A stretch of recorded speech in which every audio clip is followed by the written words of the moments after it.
You had a recent trip to the Middle East, and you talked a bunch about Bitcoin and cryptocurrencies, regulation, infrastructure, et cetera. Tell us a little bit about the trip. Why'd you go, and kind of what was the conversation like with Middle Eastern investors? Well, the largest pension or sovereign funds in the world are in the Middle East, and I really wanted, there's policies that comes out of the region, but then there's also the opportunity to sit down and talk to the leadership there about what their intentions are in specifically Bitcoin mining. I was interested to see if there was a way to invest together because what they're contemplating in some of these countries are sovereign mining operations.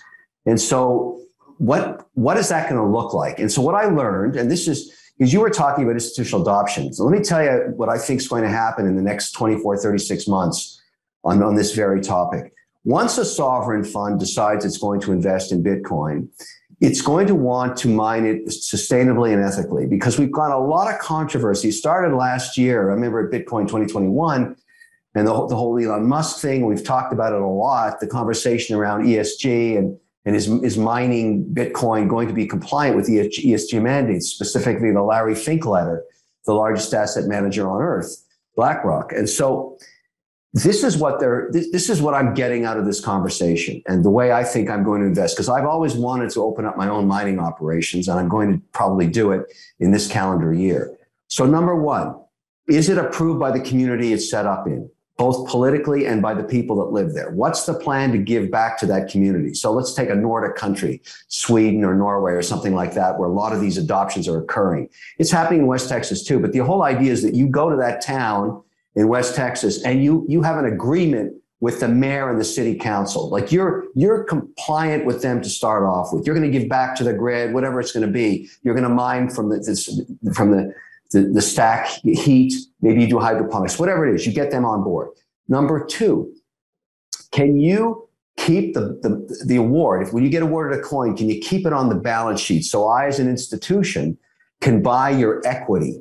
I don't have to buy the coin. I don't have to go to my committee and say I'm buying Bitcoin anymore.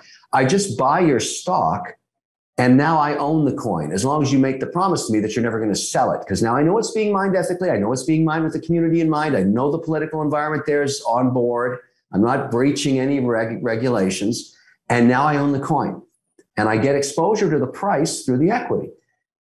I tell you guys, that's what's going to happen this year. You're going to see a ton of capital go into these new projects.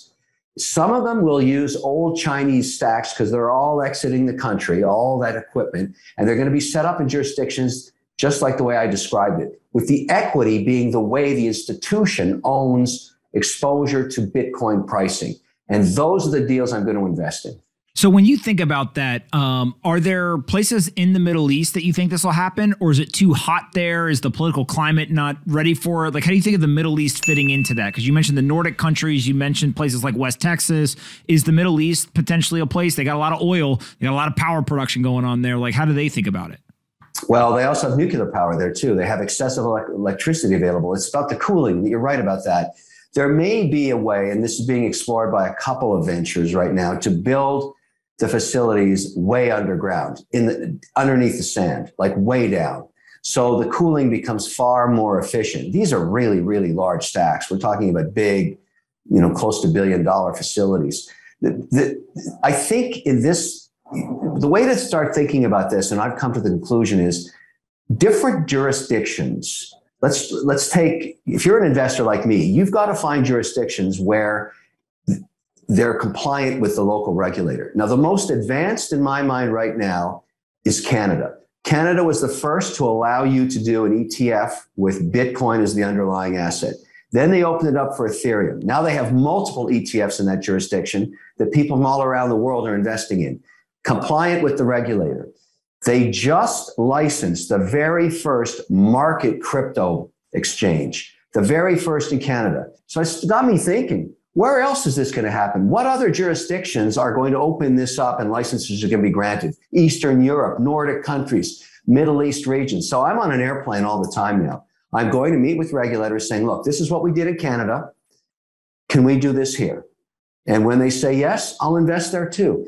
I want to be in the exchange business. Why? Because I'm agnostic to price. The more volatility there is, the better it is for me. So if I make 8 or 10 or 12 basis points every time you're trading, I'm in a great place. It's the picks and shovels of the future of Bitcoin and digital currencies and payment systems. I want to be part of the exchange. All right. Before we talk about the exchange, I have one last question about the mining. If I tweeted and said Kevin O'Leary is considering investing in an underground desert Bitcoin mining facility, would that be like an accurate statement?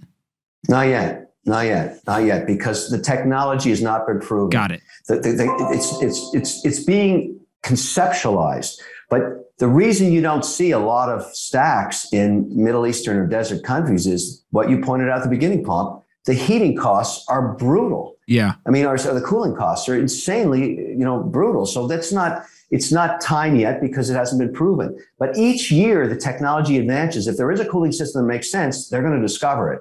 Because most sovereigns want to mine Bitcoin on their own land, where they have control of it, where they can do it ethically and according to the regulators' rules. Most people would want to do that. Now, West Texas and the governor in Texas, as you well know, has embraced crypto, specifically Bitcoin. And there is a ton of capital going to West Texas right now, right down to the town level.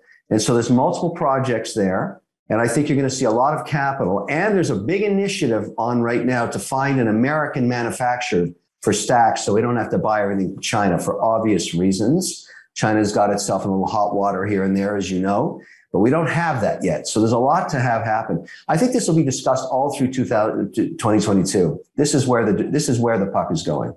So I've never told you this story before, but I went to Kuwait. I think it was in 2018, maybe. And while I was there, I was at an event, very well put together. And there was both foreigners that were visiting for the event and also Kuwaitis.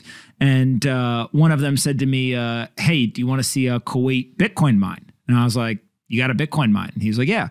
And so we went to dinner, and then afterwards we went to this Bitcoin mine, and it literally was in a warehouse basement. So like we went to this warehouse. It was kind of, you're like, all right, where are we? And then they brought me down to the basement and they showed it to me. And it wasn't a huge operation, but it was big enough. And I remember asking him, why are you in the basement? He said, well, one, we might not want everyone to know that we're doing this here, but also two is there's much more kind of cooling capabilities down here. So not quite underground in the desert, type thing, and not quite the skill you're talking about. But, years ago, there was people who kind of as an individual or a small business were trying to figure this out. So it's cool to kind of see that it's evolved to the point where now you're talking about large billion-dollar facilities still trying to conceptualize this and put it into effect.